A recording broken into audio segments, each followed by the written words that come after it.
দর্শক আপনারা দেখেন এই আলুটাতে খাওয়ার আর কি আছে। আপনার আলু জমিতে এই যে আলু উঠিয়েছেন, আপনারা দেখেন আলুর মধ্যে সব দাউদ হইয়া একবারে শেষ। দর্শক এই যে দেখছেন, এটা হচ্ছে আলুর স্ক্যাব বা দাঁত রোগ। এই রোগ যদি হয়ে যায়, আপনি কি আলু খেতে পারেন বা আলু বিক্রি করে টাকা পান? কিছুই তো পান না। আর এই রোগটি এমন একটি রোগ, যেই জমিতে হয় ওই জমির সব আলু শেষ, এবং এই আলুটি একটি নির্দিষ্ট জাতে বেশি হয়। আজকের ভিডিওতে আমরা জানবো কোন জাতের আলুতে এই রোগটি বেশি হয় এবং আপনি এই রোগটি কিভাবে প্রতিরোধ করতে পারেন এবং দমন করতে পারেন তার বিস্তারিত। ভিডিওটি অত্যন্ত গুরুত্বপূর্ণ, তাই ভিডিওটি না টেনে পুরো ভিডিওটি দেখার বিনীত অনুরোধ রইল। দর্শক আপনারা বাড়িতে কিন্তু স্মার্ট টিভি অথবা বড় স্ক্রিনে এখন ইউটিউব চ্যানেল দেখেন। আপনাদের জন্য কৃষিতে বিশ্ব ইউটিউব চ্যানেলে নতুন সংযোজন করা হয়েছে 4K আলট্রা এইচডি অর্থাৎ 4K আলট্রা হাই ডেফিনেশনের ভিডিও। দর্শক পুরো ভিডিও জুড়েই আপনারা জীবন্ত সবকিছু দেখতে পাবেন। দর্শক কৃষিতে বিশ্ব ইউটিউব চ্যানেলে পরামর্শমূলক 5 শতাধিক ভিডিও রয়েছে, সর্বশেষ পরীক্ষিত কৌশল এবং 4th জেনারেশনের কীটনাশক, রোগনাশক এবং হরমোন বা ভিটামিনের তথ্য আপনারা জানতে পারবেন 30টিরও অধিক জৈব বালাইনাশক তৈরির কৌশল। দর্শক এই কৃষিতেই বিশ্ব ইউটিউব চ্যানেলের সবগুলো ভিডিও নিজেরা দেখবেন এবং ফেসবুকে শেয়ার করে সারা দেশের মানুষের পাশে দাঁড়াবেন। নিশ্চয়ই প্রত্যেকটি উপকারী পরামর্শ শেয়ার করা সদকাতুল জারিয়া। আসসালামু আলাইকুম, আমি মনিরুজ্জামান, উপসহকারী কৃষি অফিসার, বরুড়া, কুমিল্লা। কৃষিতেই বিশ্ব ইউটিউব চ্যানেলে আলুর বৈশিষ্ট্য ভিত্তিক জাত নির্বাচনের 13 পর্বের একটি সিরিজ দেখেছেন এবং দ্বিতীয় সিরিজে আপনারা দেখেছেন আলু চাষাবাদের সর্বাধুনিক কৌশল 7 পর্বের ধারাবাহিক। দর্শক আলুর সম্পর্কিত তৃতীয় সিরিজে আপনারা দেখবেন আলুর সকল রোগ ও পোকা দমনের সর্বাধুনিক কৌশল 19 পর্বের ধারাবাহিক। দর্শক এই 19 পর্বের ধারাবাহিকে আলুর সকল রোগ এবং পোকা দমনের সর্বাধুনিক প্রযুক্তি বিষয়ে আলোচনা করব। দর্শক আলুর রোগবালাই দমনের সর্বাধুনিক কৌশল 19 পর্বের ধারাবাহিকের প্রথম পর্বে আসছে পটেটো লেট ব্লাইট বা নাভিদশা বা আলুর মরক রোগ ব্যবস্থাপনা। দ্বিতীয় পর্বে আসছে পটেটো আর্লি ব্লাইট বা আলুর আগাম দশা বা আলুর পাতার দাগ রোগ ব্যবস্থাপনা। তৃতীয় পর্বে আসছে আলুর ভার্টিসিলিয়াম উইল্ট রোগ ব্যবস্থাপনা। চতুর্থ পর্বে আসছে পটেটো স্ক্যাব বা আলুর দাঁত রোগ ব্যবস্থাপনা। পঞ্চম পর্বে থাকবে আলুর ড্রাই রট বা শুকনো পচা রোগ ব্যবস্থাপনা। দর্শক ষষ্ঠ পর্বে থাকবে আলুর স্টেম ক্যাঙ্কার বা স্কার্প রোগ ব্যবস্থাপনা। সপ্তম পর্বে থাকবে ব্যাকটেরিয়াল উইল্ট বা আলুর ব্যাকটেরিয়াজনিত ঢলে পড়া রোগ ব্যবস্থাপনা। অষ্টম পর্বে থাকবে পটেটো ব্ল্যাক হার্ট বা আলুর ভেতর কালো রোগ দমনের সর্বাধুনিক কৌশল। নবম পর্বে থাকবে পটেটো হলো হার্ট বা আলুর অন্তর্ফাফা রোগ ব্যবস্থাপনা। দশম পর্বে থাকবে পটেটো লিফ রোল বা আলুর পাতা মোড়ানো রোগ দমনের সর্বাধুনিক কৌশল। 11তম পর্বে থাকবে পটেটো মোজাইক ডিজিজ বা আলুর মোজাইক ভাইরাস রোগ ব্যবস্থাপনা। 12তম পর্বে থাকবে আলুর পাউডারি মিলডিউ রোগ ব্যবস্থাপনা। 13তম পর্বে থাকবে পটেটো ফুট রট বা আলুর গোড়া পচা রোগ দমনের সর্বাধুনিক কৌশল। 14তম পর্বে থাকবে পটেটো কাটওয়ার্ম বা আলুর কাটুই পোকা দমনের সর্বাধুনিক কৌশল। 15তম পর্বে থাকবে পটেটো অ্যাপিড বা আলুর জাপ পোকা বা তুতে পোকা দমনের সর্বাধুনিক কৌশল। 16তম পর্বে থাকবে পটেটো টিউবার মথ বা আলুর সুতলি পোকা ব্যবস্থাপনা। 17তম পর্বে থাকবে পটেটো ক্রিকেট বা আলুর উড়চুঙ্গা ব্যবস্থাপনা। 18তম পর্বে থাকবে পটেটো ফ্লি বিটল পোকা ব্যবস্থাপনা। 19তম পর্বে থাকবে পটেটো লিপ মাইনর বা আলুর পাতা সুরঙ্গকারী পোকা দমনের সর্বাধুনিক কৌশল। দর্শক আলুতে এই রোগ এবং পোকাগুলোর কারণেই আপনারা আলু চাষাবাদে সফল হতে পারেন না। তাই আলু চাষাবাদের পূর্বে প্রথম সিরিজের আলুর বৈশিষ্ট্য ভিত্তিক জাত নির্বাচনের 13 পর্বের ধারাবাহিক এবং দ্বিতীয় সিরিজের আলু চাষাবাদের সর্বাধুনিক কৌশল 7 পর্বের ধারাবাহিক এবং তৃতীয় সিরিজের আলুর রোগবালাই ও পোকা দমনের সর্বাধুনিক কৌশল 19 পর্বের এই ধারাবাহিকগুলো দেখে আপনারা আলু চাষাবাদ করবেন।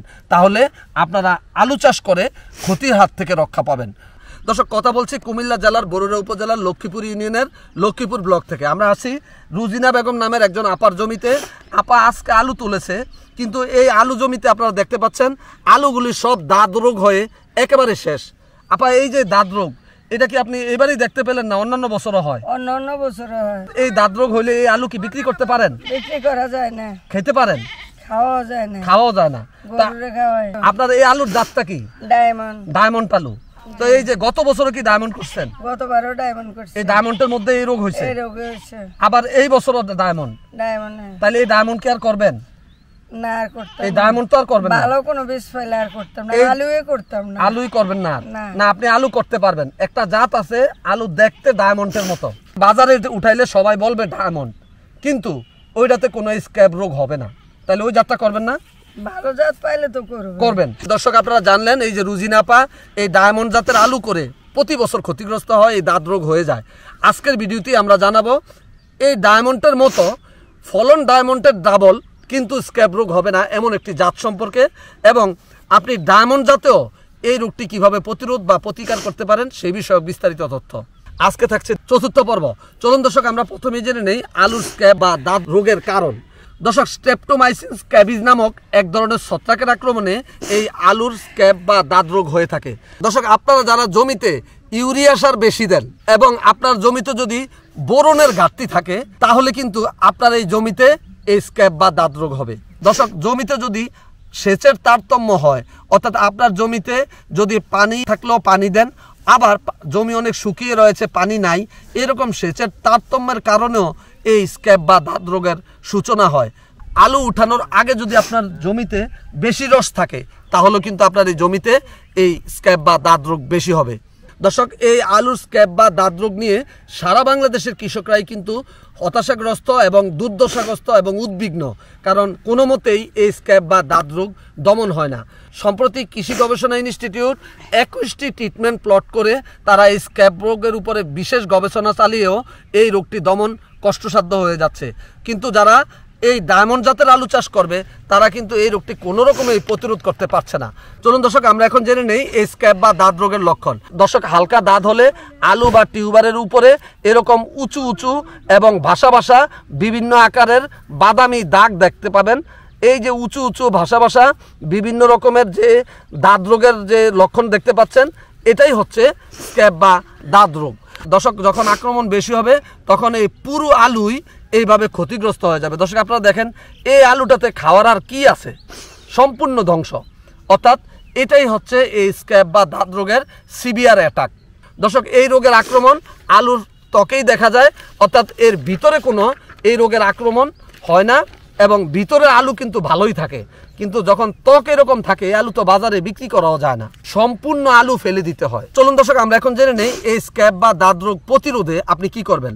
দর্শক, এই স্ক্যাব বা দাঁত রোগ প্রতিরোধের জন্য এই ডায়মন্ড আলুর পরিবর্তে আপনারা বাড়ি আলু 25, বাড়ি আলু 28, বাড়ি আলু 31, সাগিতা জাতটি আপনারা চাষাবাদ করতে পারেন। এই সাগিতা জাতের আলু দেখতে অনেকটা ডায়মন্ড আলুর মতোই, কিন্তু এই সাগিতা জাতের আলুতে এই স্ক্যাব বা দাঁত রোগ হয় না।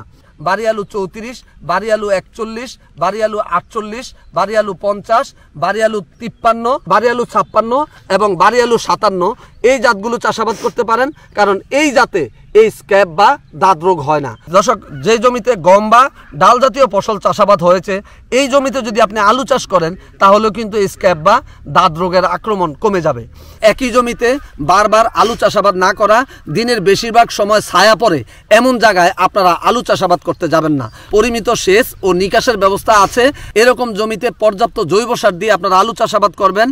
দর্শক, কোল্ড স্টোরেজ থেকে আলু বীজ বের করার পর এই আলু বীজকে ফ্যানের নিচে ছায়াতে ছড়িয়ে রাখবেন।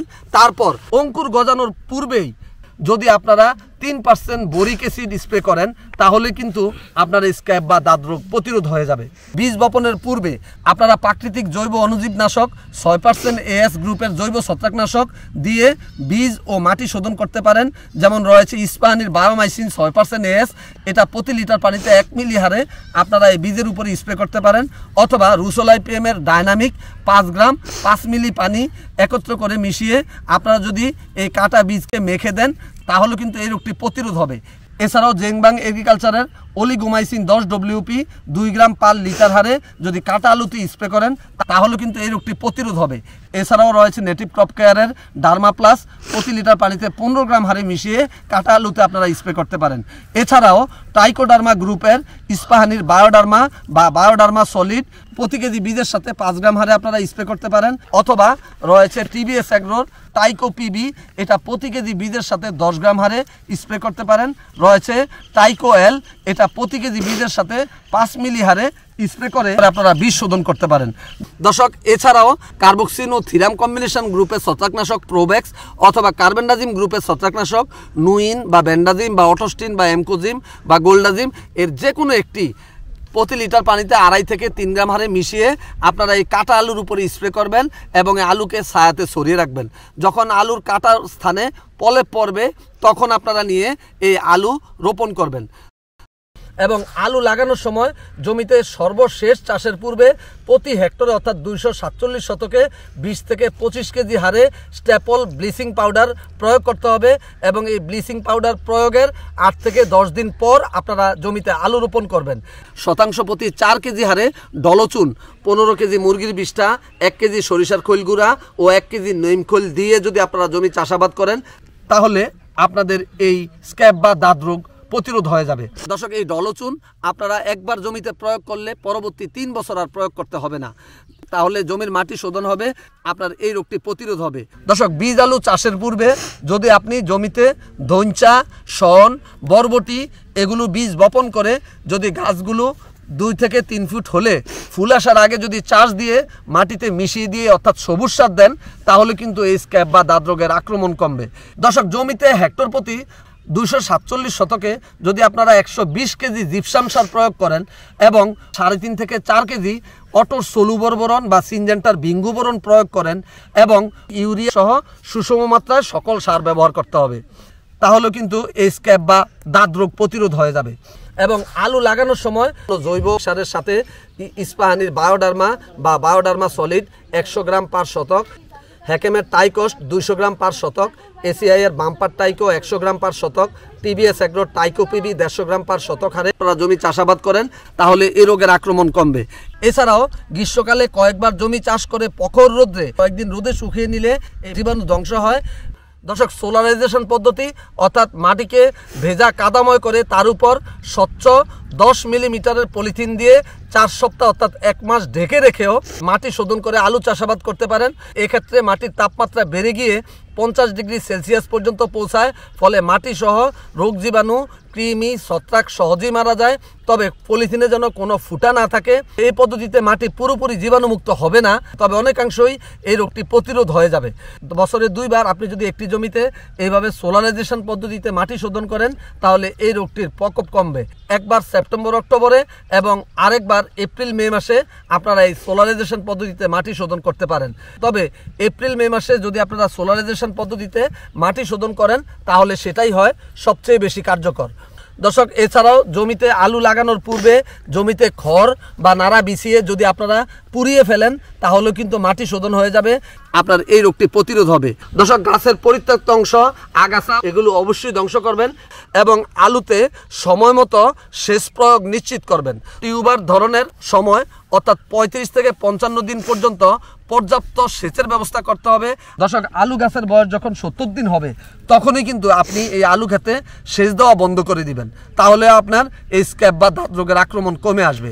এছাড়াও যেই জমিতে স্ক্যাব বা দাঁত রোগ হয় আলু গাছ গজানোর 30 থেকে 35 দিন পর একবার এবং আলু গাছ গজানোর 50 থেকে 55 দিন পর আরও একবার অটোর সলুবর বোরন অথবা সিনজেন্টার বিঙ্গু বোরন প্রতি লিটার পানিতে যদি আপনারা 1.5 গ্রাম হারে সকাল 10টার দিকে পুরো গাছ এবং গোড়ার মাটি ভিজিয়ে স্প্রে করে দেন তাহলেও কিন্তু আপনার এই স্ক্যাব বা দাঁত রোগ প্রতিরোধ হয়ে যাবে। দর্শক, আলু তোলার পরে যখন দেখবেন এইরকম স্ক্যাব বা দাঁত রোগ হয়ে সকল আলু শেষ, তখন তো আর কিছুই করার থাকে না, তাই প্রতিরোধই সর্বোত্তম পন্থা। আপনারা এইভাবে যদি আপনারা আলু চাষ করেন তাহলে অবশ্যই এই স্ক্যাব বা দাঁত রোগ প্রতিরোধ হবে। দর্শক, পঞ্চম পর্বে আসছে আলুর শুকনো পচা বা পটেটো ড্রাই রট রোগ দমনের সর্বাধুনিক কৌশল। দর্শক, আলু ঘরে রেখে দিলেই আলুর শুকনো পচা রোগটি হয়ে যায়। কি করলে আপনি এই শুকনো পচা রোগটি প্রতিরোধ করতে পারেন সেই বিষয়ক তথ্য থাকবে পঞ্চম পর্বে। দর্শক, এই ভিডিওগুলো দেখে আপনারা আলু চাষাবাদ করলে এই ক্ষতিকর রোগবালাইগুলো অবশ্যই আপনারা দমন করে বাম্পার ফলন ফলাতে পারবেন। তাই ভিডিওগুলো নিজেরা দেখবেন এবং ফেসবুকে শেয়ার করে সারা দেশের মানুষের পাশে দাঁড়াবেন। আল্লাহ হাফেজ। দর্শক, যারা আমার চ্যানেলটি আজকেই প্রথম দেখছেন তারা পরবর্তী ভিডিওটি দেখতে চ্যানেলটি এভাবে সাবস্ক্রাইব করে পাশে থাকা বেল আইকনটিতে অল ক্লিক করে আমার সঙ্গেই থাকুন। এভাবে একটি একটি করে প্রযুক্তি ছড়িয়ে যাবে সারা দেশের কৃষক ভাইদের কাছে।